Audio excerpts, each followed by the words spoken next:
अशी चिक मोत्याची माळ होती ग 30 तोळ्याची ग.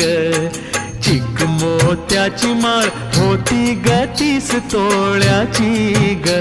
जसा गणपतीचा गोंडा चौरंगी लाल बावटा ग. गणपतीचा गोंडा चौरंगी लाल बावटा ग.